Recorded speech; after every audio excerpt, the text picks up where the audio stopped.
Какой день в Кыргызстане отмечают 5 мая? 5 мая. Не день колпака, да, точно? Нет. День печати билет? Да. День Конституции? Конституция болуш керек. Конституцияга дөреси бизге керекпи, кереги жокпу? Керек.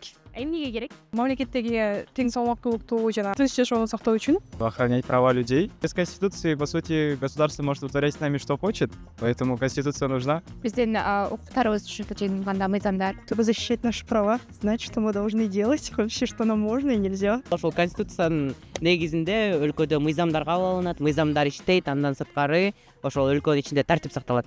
Чтобы сохранялись и выполнялись наши базовые права, там право на образование, на здравоохранение. Бул конституция мыйзам жок. Болбой калат. Мыйзамды баш ийип барып ошону айткандарды кылышыбыз керек да. У каждого государства есть свои законы. Наши законы никто не соблюдает в Кыргызстане. Но сейчас молодежь более-менее начали вот это все изучать, свои правила гражданина знать. Да. Думаю, да, это классно, это нужно. Все, правильно, спасибо большое, хорошего дня.